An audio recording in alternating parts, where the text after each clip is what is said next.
मंच पर विराजमान विश्व हिंदू परिषद के अंतर्राष्ट्रीय संगठन मंत्री आदरणीय विनायक राव जी, बजरंग लाल बागड़ा जी, वीरेंद्र जी, मुख्य अतिथि रोहतास गोयल जी, मेरे मित्र मनोज अरोड़ा जी, समस्त मंचासीन महानुभाव और इस सभागार में उपस्थित सभी भाइयों और बहनों, आज हम जब यहाँ पर वनवासी क्षेत्रों में काम करने वाले उन साधकों के द्वारा आयोजित उस कार्यक्रम में आए हैं, तो सर्वप्रथम तो मैं संघ और विश्व हिंदू परिषद के उन प्रचारकों को अपना नमन करना चाहूँगा जिन्होंने उन वनवासी क्षेत्रों में, दूर और दुर्गम क्षेत्रों में किस रूप में काम किया है। जो हम बचपन में कभी संघ की शाखा में सुनते थे कि हम केशव के अनुयायी हैं, हमने तो बढ़ना सीखा है, और आगे की पंक्ति थी, अंधकार में बंधु भटकते, पंथ बिना व्याकुल दुख सहते, पथ दर्शक दीपक बन तिल तिल हमने तो जलना सीखा है। तो जिन्होंने अपने जीवन का क्षण क्षण समर्पित किया, उनको मैं सर्वप्रथम नमन करना चाहता हूं। फिर इस महान कार्य में, इस महान यज्ञ में जिन लोगों ने धन और संसाधन के माध्यम से अपनी आहुति दी है, वो सभी जिन्होंने अपना योगदान दिया है, वो भी साधुवाद के पात्र हैं। चूंकि हमारे धर्मशास्त्रों में कहा गया है कि धन दो प्रकार से व्यय होता है, एक सुख, वैभव, ऐश्वर्य और भोग विलास में, परंतु वो अनेक प्रकार के विकार उत्पन्न करता है। परंतु जो धन धर्म के मार्ग से व्यय होता है, धनात् धर्मः ततः सुखम, जो धर्म के मार्ग से व्यय होता है वही सुख का कारण बनता है। और क्यों बनता है? आपने बहुतों ने सुना होगा कि किसी के पास बहुत पैसा आ जाए तो लोग कहते हैं इसको बड़ा गुरूर आ गया। एक पुराना गीत था ना, यही पैसा तो अपनों से दूर करे है, ये दिमागों में पैदा गुरूर करे है। मगर जब आप धर्म के प्रति श्रद्धा भाव से उस धन को व्यक्त करते हैं, व्यय करते हैं, तो वो पैसा नहीं, माता लक्ष्मी हो जाती हैं। तो कभी आपके मन में वो अहंकार का भाव नहीं उत्पन्न करती। और कैसे अहंकार का भाव नहीं उत्पन्न करती, मैं उसका एक उदाहरण देना चाहता हूं। एक पुराना किस्सा है कि अब्दुल रहीम खान खाना अकबर के प्रधान सेनापति थे, बहुत धार्मिक प्रवृत्ति के थे, उनके पास बहुत धन संपत्ति थी, तो दान दक्षिणा करते रहते थे। तो एक बार वो लोगों को दान दे रहे थे, तो महाकवि गंग उनसे मिलने आए और उन्होंने देखा कि ज्यों-ज्यों कोई व्यक्ति नजदीक आता है, वो दान देते हैं, तो सामान्यतः व्यक्ति के मन में गर्व का भाव आता है कि मैंने देखो इतने सारे लोगों को आज इतनी चीजें बांटी। परंतु उन्होंने देखा कि अब्दुल रहीम खान खाना का सर, आंखें झुक जाती हैं। तो उन्होंने छंद में उनसे प्रश्न किया कि सीखी कहाँ नवाब जू, ऐसी देनी देन, ज्यों-ज्यों ये कर उठत हैं, त्यों-त्यों नीचे नैन। तो जानते रहीमदास ने क्या जवाब दिया? देनहार कोई और है, भेजत है दिन रैन, और लोग भरम मोपे करें, ताते नीचे नैन।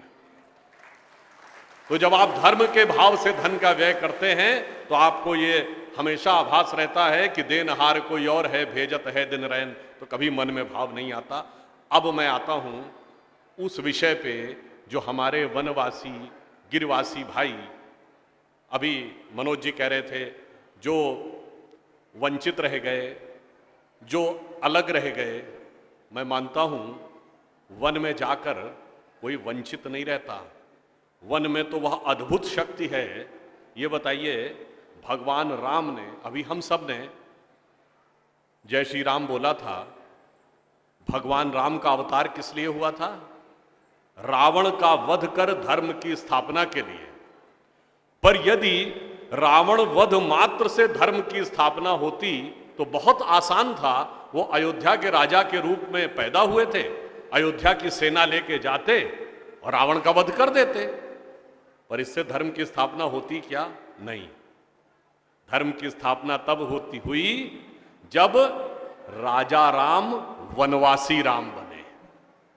वो वन में गए, निषाद राज के साथ, फिर शबरी का सम्मान, फिर सुग्रीव का राज्याभिषेक, फिर जामवंत का सम्मान, फिर हनुमान का साथ, यानी वनवासी गिरवासी सबको साथ में लेकर तब जाकर उस समय विश्व की सबसे बड़ी शक्ति को परास्त किया। तो महान भगवान राम वनवासी राम बनकर हुए, राजा राम बनकर नहीं हुए। इसीलिए आप सबको ध्यान हो तो अगर हम हनुमान चालीसा पढ़ते हैं तो उसमें क्या लाइन है?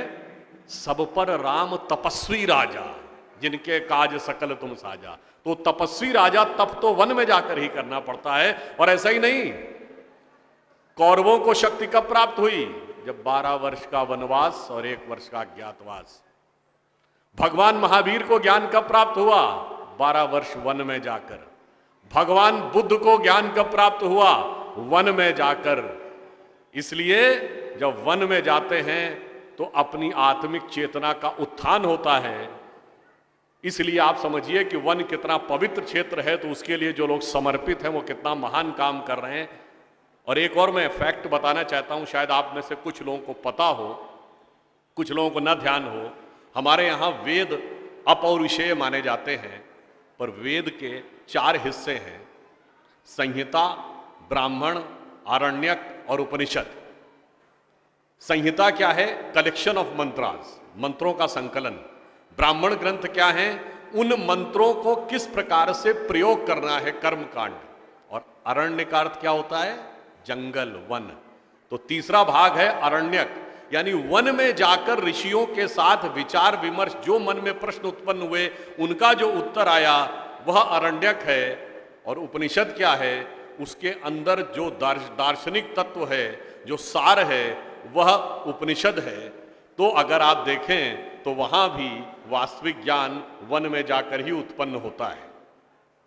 परंतु आपको पता है, जो वन में रहते हैं उनके पास सामर्थ्य तो अपरिमित होती है, पर सामर्थ्य वो भूले हुए होते हैं। जैसा कि अभी बताया जा रहा था कि 5000 वर्ष के बाद कोई हमारे पास आए, ऐसा वहां के बंधुओं को लगा।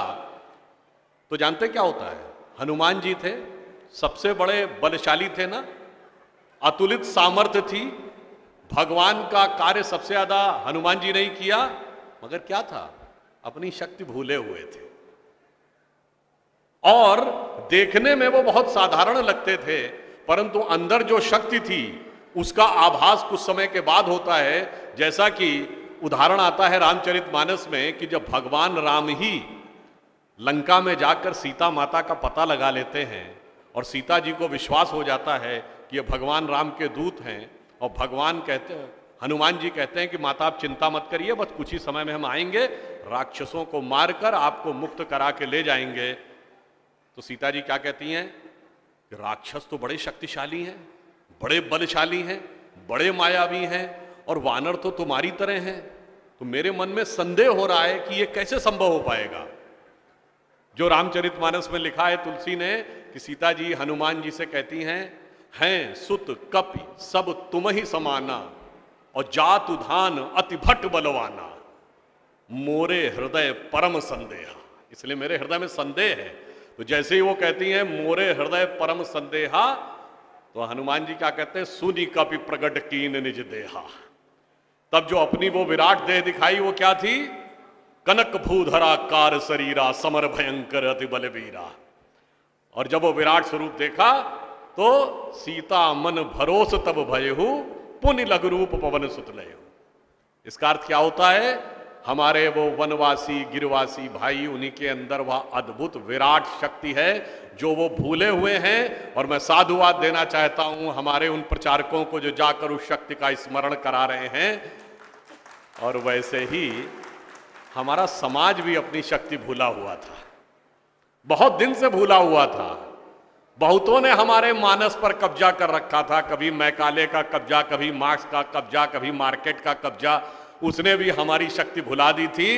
और अब जब वह शक्ति प्रखरता के साथ उभर कर सामने आती जा रही है तो बहुत से काल नेमी आकर खड़े हो जा रहे हैं जो नहीं चाहते कि वो समाज अपनी वह शक्ति याद कर सके और उस विराट स्वरूप में सामने आ सके जो सिर्फ भारत के लिए नहीं, विश्व के लिए भी सबसे बड़ा प्रेरणा का स्रोत होगा। मैं एक अपना अनुभव बताना चाहता हूं। एक बार मैं पहले भी बता चुका हूं, 2014 के लोकसभा चुनाव से पहले की बात है और उस समय हमारे वर्तमान गृह मंत्री अमित शाह जी जनरल सेक्रेटरी के रूप में अयोध्या गए और उन्होंने वहां संकल्प व्यक्त किया कि हमारी सरकार आई तो भव्य राम मंदिर बनेगा। तो एक टीवी चैनल पर डिबेट में एक कांग्रेस पार्टी के प्रवक्ता थे, वो अंग्रेजी में बोले कि today we are the youngest nation in the world and new generation aspired for innovation, new technology and want to make India economic superpower of the 21st century. And where does Ram Mandir fits in the emerging economic superpower, young technologically oriented India of 21st century? आप लोग किस जमाने की बात कर रहे हैं? तो मैंने उनसे कहा, मान्यवर, हम भारत को सिर्फ इकोनॉमिक सुपर पावर नहीं बनाना चाहते। इकोनॉमिक सुपर पावर तो बहुत से देश रह लिए, हांगकांग, ताइवान, सिंगापुर, मकाऊ, ये वर्ल्ड के लीडर बने क्या? आज मैं आपसे पूछूं दुनिया में सबसे ज्यादा पर कैपिटा इनकम किस देश की है? सिंगापुर। तो टेक्निकली सबसे अमीर देश कौन है? सिंगापुर। पर वर्ल्ड लीडर है क्या? ना। अगर किसी कंट्री को वर्ल्ड लीडर बनना है तो other than economy, military and intellectual potential, उसको कुछ मूल्यों का प्रतिनिधित्व करना पड़ता है, सर्टेन सेट ऑफ वैल्यूज दिखानी पड़ती है और मानवीय मूल्यों का श्रेष्ठतम स्वरूप यदि किसी एक चरित्र में दिखता है तो वो है भगवान श्री राम। इसलिए महान भारत का उद्भव बगैर राम मंदिर के हो ही नहीं सकता।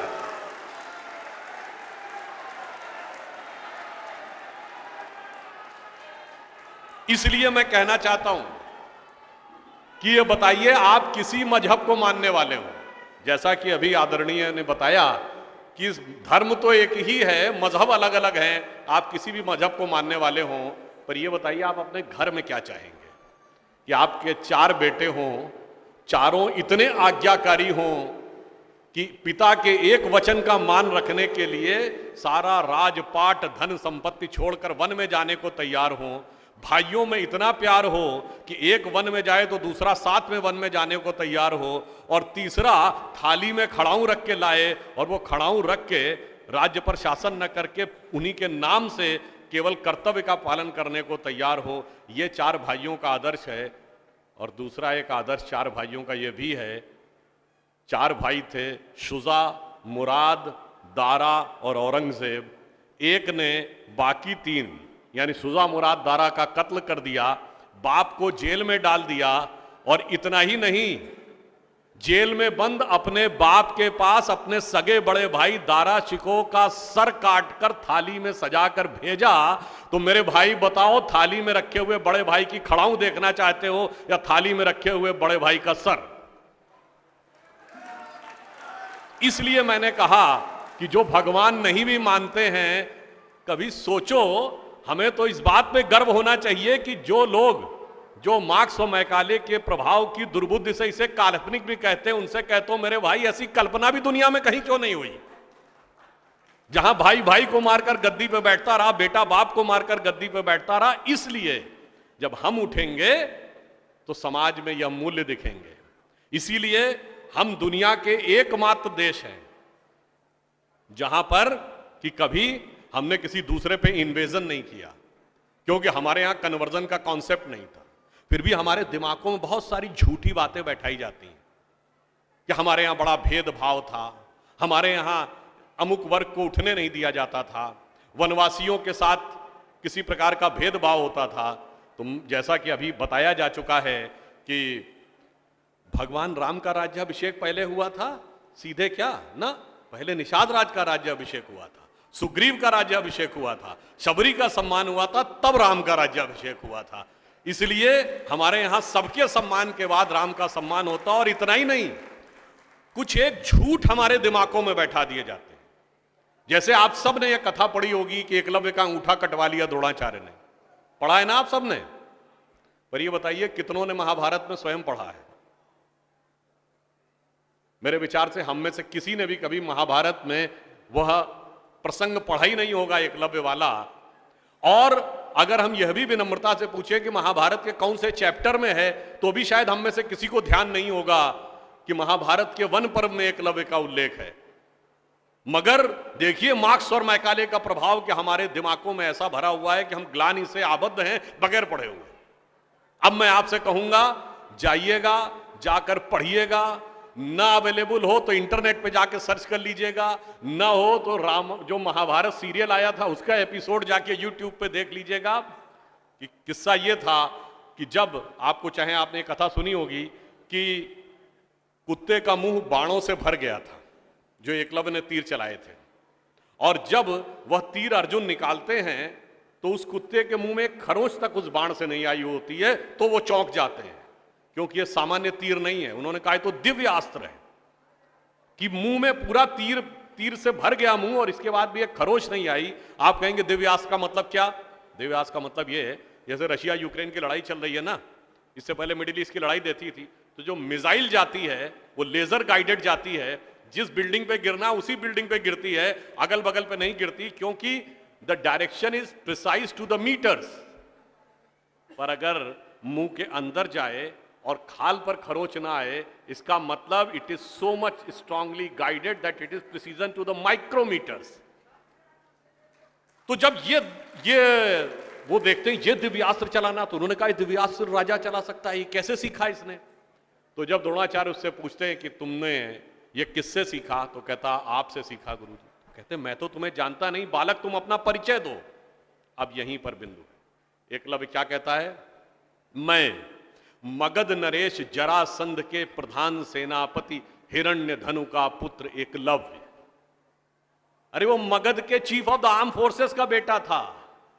यदि आप ये कह रहे हैं कि वनवासी था, तो ये भी पूरा वाक्य तो पूरा करो कि वो सेना अध्यक्ष था। मगर देखिए कितनी चालाकी से छुपा लिया आधे तथ्य को, और उसके बाद हमारे दिमागों में भर दिया कि ये बहुत गलत किया गया। बताइए, हमारे हिंदू धर्म के दो महाकाव्य, रामायण और महाभारत, दोनों का रचयिता कौन? रामायण का रचयिता महर्षि वाल्मीकि, जो संस्कृत के आदि कवि माने जाते हैं। आज जो वाल्मीकि समुदाय है वो किस में आता है? शेड्यूल कास्ट में। महाभारत के रचयिता और वेदांत और मीमांसा के रचयिता महर्षि वेदव्यास, जिनकी मां मछुआरिन थी, वह समुदाय किस में आता है? कुछ राज्यों में, दिल्ली में शेड्यूल कास्ट में, यूपी में अति पिछड़े में। तो मेरे भाई, संत रैदास, नामदेव, कबीर, दादू, ये सब पूज्य संत हुए, फिर भी हमारे दिमागों में ये भरा जाता है। और कौन भरता है? वो लोग भरते हैं जो अपने यहां समाज के गरीब वर्गों की खरीद फरोख्त करते थे। और आपको यह भी बात बता दूं, जब हम कभी अपने यहां कहते हैं फॉरेन ट्रेवलर्स ने दिखाओ क्या लिखा है, तो मैं ये बात आपसे कहता हूं, इसको भी जाके चेक कर लीजिएगा। किसी फॉरेन ट्रेवलर का सबसे ऑथेंटिक जो रेफरेंस माना जाता है, वो चंद्रगुप्त मौर्य के समय में मेगस्थनीज आया था ग्रीस से, जिसने अपनी किताब लिखी है इंडिका, आज से 2300 साल पहले। वो इंडिका किताब आज उपलब्ध नहीं है, मगर उसके उद्धरण तमाम जगहों पे हैं, तो प्रूवन है किताब थी। उसने भारतीय समाज में व्यवस्था का वर्णन करते हुए लिखा है कि यहां पर 7 जातियां हैं, मगर महत्वपूर्ण बात यह है यहां इतनी समरसता, इतना सामंजस्य है कि यूनान के समाज के समान यहां कोई समाज का ऐसा वर्ग नहीं है जिसके साथ शोषण या भेदभाव किया जाता हो। ये एक विदेशी लिख रहा है। और मैं एक और बात आपसे बताना चाहता हूं, बहुतों को नहीं पता होगा, गांव में पंचायत होती है ना, ये पंचायत में 5 की संख्या कहां से आती? ये 4 या 6 क्यों नहीं? 5 की संख्या जानते कहां से आती है? 4 वर्ण माने गए थे, तो किसी भी गांव में निर्णय लेना होगा तो चारों वर्णों का एक एक प्रतिनिधि होगा, और 5वां जानते कौन होगा? गांव के बाहरी क्षेत्रों में रहने वाले वो वनवासी जो प्रत्यक्ष रूप से गांव का हिस्सा नहीं है, पर हमारे निर्णय का प्रभाव उनके जीवन पर भी पड़ेगा, तो 5वां प्रतिनिधि उनका होगा। वहां से यह पंचायत का भाव आता है। और फिर मैं आपसे कहना चाहता हूं, हमारे दिमाग में एक और चीज भर दी गई कि जाति व्यवस्था हमने बनाई। आपको पता है कास्ट शब्द कहां से आया? ये कास्ट अंग्रेजी का शब्द नहीं है, ये पुर्तगीज भाषा का शब्द है। और 1931 में जो अंतिम जनगणना जाति के आधार पर, उसमें 4114 जातियां हैं हिंदू समाज में, जिसमें अब 6000 बताई जाती हैं। मैं चैलेंज करके पूछता हूं, कोई दिखाओ तो किसी धर्म ग्रंथ में 6000 जातियां लिखी हो। और जहां लिखी उसमें इससे ऊंचे ये, इनके नीचे ये ऊंचा ये नीचा, कौन से धर्म ग्रंथ में लिखा है? ये माली ऊंचे की तेली ऊंचे, सुनार ऊंचे कि लोहार ऊंचे, कहां लिखा है? ये जानते हैं कहां लिखा है? एक British census commissioner Herbert Risley द्वारा किए गए सेंसस में हिंदू समाज को जातियों में विभाजित करके ऊपर से नीचे तक लिखा गया और फिर वो हमारे ऊपर अध्यारोपित कर दिया गया है। हमारे दिमागों में कैसी कैसी बातें भरी जाती हैं। एक थोड़ा लिबर्टी लेते हुए यह भी कहना चाहूंगा, महिलाओं को पढ़ने का अधिकार नहीं दिया जाता था। अब ये बताइए, हमारे यहां दिल्ली में लोगों को ध्यान नहीं होता है, आप लोगों ने मैत्री कॉलेज और गार्गी कॉलेज है ना, ये मैत्री और गार्गी कौन थी? ये वैदिक काल की 20-22 विदुषी स्त्रियों में से एक हैं। गार्गी ने ऋषि याज्ञवल्क्य के साथ शास्त्रार्थ किया। फिर मैं चैलेंज करके कहता हूं, दुनिया में कोई दूसरा धर्म संस्कृति बताइए जहां धर्म पे टिप्पणी करने का अधिकार किसी महिला को हो और किसी धर्म के ज्ञाता के साथ शास्त्रार्थ करने का अधिकार। फिर हमको समझाया जाता है कि हमारे यहां बराबरी नहीं थी। अरे आप सबको याद हो, सबसे प्रख्यात शास्त्रार्थ कौन सा है? आचार्य मंडन मिश्र और आदि शंकराचार्य के बीच में। दोनों के बीच में जो शास्त्रार्थ हुआ उसका जज कौन था? आचार्य मंडन मिश्र की पत्नी उभय भारती। फिर मैं चैलेंज करके पूछता हूं, पहले दुनिया कोई धर्म बताइए जहां टिप्पणी करने का अधिकार स्त्रियों को हो और जज बनने का अधिकार हो डिस्कशन में। उसके बाद हमसे कहते हैं कि साहब बराबरी नहीं थी। इसलिए मैं कहना चाहता हूं कि हमारे यहां तो समाज में जिस प्रकार से एकाकार करके सबको साथ में लिया जाता था, बराबरी का तो आलम यह था, बराबरी नहीं थी। यह सच है, हमारे यहां बराबरी नहीं थी। हमारे यहां मातृशक्ति को पहले रखा जाता था। इसीलिए हम क्या बोलते हैं? सीताराम, सीता पहले राम बाद में। लक्ष्मी नारायण, लक्ष्मी पहले नारायण बाद में। गौरी शंकर, गौरी पहले शंकर बाद में। राधे कृष्ण, राधा पहले कृष्ण बाद में। माता पिता, माता पहले पिता बाद में। और इसीलिए हमारे जितने भी प्रतीक हैं, भारत भी माता है, धरती भी माता है, प्रकृति भी माता है, गीता भी माता है, गंगा भी माता है, गाय भी माता है, गायत्री भी माता है।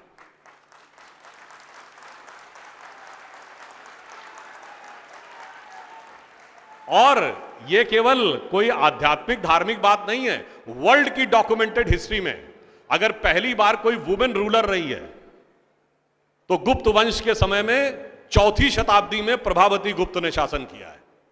उसके बाद अहिल्याबाई होलकर, रानी दुर्गावती, रानी झांसी, वो सब तो आपने बहुत सुना होगा। अब वो लोग आके हमको समझाते हैं कि बराबरी नहीं थी। और अंत में अभी कहा गया कि भाई हिंदू धर्म में हमें विश्वास रखना चाहिए, उसके प्रति कार्य करना चाहिए। मैं आपसे पूछूं, काहे विश्वास रखना चाहिए हिंदू धर्म में भाई? इसमें ऐसी क्या चीज है जो दूसरों में नहीं है? आप कहेंगे कि साहब बहुत अच्छी उदारता की बातें हैं। अरे तो कहेंगे भाई दूसरे भी दावा करते हैं उदारता की बात है, कोई कहता हम पालन करते, कोई कहता पालन नहीं करते। हम तो कहेंगे वो बात बताओ जो हमारे यहां है और दूसरे के यहां है ही नहीं। वो जानते हैं क्या है? आप सबने वैदिक गणित का नाम सुना है ना, पर कभी सुना है किसी दूसरी जगह कि धर्म ग्रंथ में गणित हो? आयुर्वेद का नाम सुना है ना, वेदों का हिस्सा है। कभी किसी दूसरी जगह सुना है कि health science is a part of religious text? इसलिए हमारे यहां वह अद्भुत चीजें। आप दूसरी बात, कहीं तो बताया जाता है कि धरती चपटी थी, कहीं कहा जाता है कि धरती स्थिर थी। और हमारे यहां वो कैलकुलेशन जो सूर्य ग्रहण और चंद्र ग्रहण के किए गए हैं वो आज भी एक्यूरेट हैं। ये बताइए, हमारे यहाँ धरती के लिए जो अंग्रेजी में ज्योग्राफी शब्द है, ज्योग्राफी को हिंदी या संस्कृत में क्या कहते हैं? भूगोल। तो धरती क्या थी? गोल थी। वाराह अवतार में आपने भगवान वाराह के सींग में फंसी हुई धरती को चपटी देखा है कि गोल देखा है कि चौकोर देखा है? गोल ही देखा है ना। हमारे यहां जगत कहते हैं। ज यानी उत्पत्ति, गत यानी लगातार जो गति कर रहा है, यानी यह सृष्टि लगातार गति कर रही, पृथ्वी लगातार गति कर रही, स्थिर नहीं है, साकीन नहीं है धरती। उसके बावजूद जिन्होंने ये लिखा कि धरती चपटी थी, जिन्होंने लिखा कि धरती गोल नहीं थी, जिन्होंने लिखा कि धरती स्थिर थी, उन्होंने हमें समझाया है कि हम अवैज्ञानिक थे और वो वैज्ञानिक थे। और अंत में मैं ये भी कहना चाहूंगा, हम वैज्ञानिक थे तो आधुनिक युग में भी हम सबसे प्रबल वैज्ञानिक हैं। कैसे? ये बताइए, आप सब ने सर सीवी रमन का नाम सुना होगा। उनको फिजिक्स का नोबेल प्राइज मिला था, भारत के थे। हम सब ने ये पढ़ा है कि सीवी रमन पहले भारतीय थे जिन्हें साइंस का नोबेल पुरस्कार मिला। यह सत्य नहीं है, यह अर्ध सत्य है। वो प्रथम भारतीय नहीं थे। He was the first non European, first non white to get the Nobel prize of fundamental science. और आज लेटेस्ट क्या है? 21वीं सदी की सबसे बड़ी खोज अभी तक जो हुई है पिछले 21 सालों में, वो क्या है? 2012 में सन लेबोरेटरी में जिसे एक पार्टिकल खोजा गया, जिसे कहा गया ये ब्रह्मांड का फंडामेंटल पार्टिकल है, उसको कहा गया गॉड पार्टिकल, आम बोलचाल की भाषा में, कि शायद यही ईश्वरीय कण था जिससे पूरी सृष्टि बाद में बनी। पर उस गॉड पार्टिकल का जो वैज्ञानिक नाम है वो जानते हैं क्या है? वो है हिग्स बोसॉन। और वो हिग्स बोसॉन इसलिए है कि वो दो वैज्ञानिक जिन्होंने सबसे पहले उसकी अवधारणा दी थी उनके नाम पे है। एक हैं इंग्लैंड के पीटर हिग्स, जिनके नाम पे हिग्स है, और बोसॉन शब्द है भारत के सत्येंद्र नाथ बोस के नाम पर। तो पहला प्राइज भी हमारा था और लेटेस्ट भी हमारे पास है। इसलिए हम ये कह सकते हैं कि हम दुनिया के एक इकलौते देश हैं जो गॉड का भी रास्ता दिखाता है, जो पार्टिकल का भी रास्ता दिखाता है, जो सोने की चिड़िया भी है, जो जगत गुरु भी है, जहां पर इतना पैसा है था कि हजारों सालों से अलेक्जेंडर से लेके डच, पुर्तगीज, अंग्रेज, मुगल, अरब, तुर्क पैसे के लिए आते रहे। और यहां ऐसा भी था कि कोई भी सम्राट दुनिया में बाकी जगहों पर राजा तब तक राजा रहता था जब तक मर न जाए या मार न दिया जाए। यहां पर अंतिम समय में संन्यास धारण करके वह जंगल में चला जाता था। तो हमने ऐसी महान संस्कृति दिखाई है। इसलिए मैं कहना चाहता हूं, जो कहा गया ना कि हमें क्यों उस संस्कृति के प्रति गर्व होना चाहिए और क्यों वह संस्कृति दुनिया में सबसे आगे हमको ले जाने का हेतु बनेगी, इसलिए मैं कहना चाहता हूं कि आज हमारी राजनीतिक मंच नहीं है, पर यह कहना चाहता हूं, प्रधानमंत्री जब से मोदी जी बने तो सबसे गरीब व्यक्ति के हाथ में पहले खाता हो, फिर उसके खाते में सीधे धन पहुंचे, उसके पास घर हो, उसके पास शौचालय हो, उस गरीब स्त्री के पास गैस भी पहुंचे, तो वो सारी शक्ति संपन्न हो, तभी जो है स्वतंत्रता की सार्थकता होती है। जिसे कहते हैं ना, उगा सूर्य कैसा कहो मुक्ति का ये उजाला करोड़ों घरों में न पहुंचा। तो वो भी करना है। और वैश्विक स्तर पे आज दुनिया में युद्ध हो रहा है, मगर हम जानते क्या? ये कह के मैं बात समाप्त करता हूं। अटल जी की बड़ी प्रसिद्ध कविता थी, जो पुराने लोग हैं सबको याद होगा, कि हिंदू तन मन हिंदू जीवन, रग रग हिंदू मेरा परिचय। तो उसी कि मैं अंतिम छंद को एक बार आपके सामने पुनः कहता हूं कि हम में और दूसरों में क्या अंतर है, कि होकर स्वतंत्र मैंने कब चाहा मैं कर लूं जग को गुलाम, मैंने तो सदा सिखाया है करना अपने मन को गुलाम। गोपाल राम के नामों पर कब मैंने अत्याचार किया, कब दुनिया को हिंदू करने घर घर में नरसंहार किया, कोई बतलाए काबुल में जाकर कितनी मस्जिद तोड़ी, भूभाग नहीं शत शत मानव के हृदय जीतने का निश्चय, हिंदू तन मन हिंदू जीवन, रग रग हिंदू मेरा परिचय। धन्यवाद।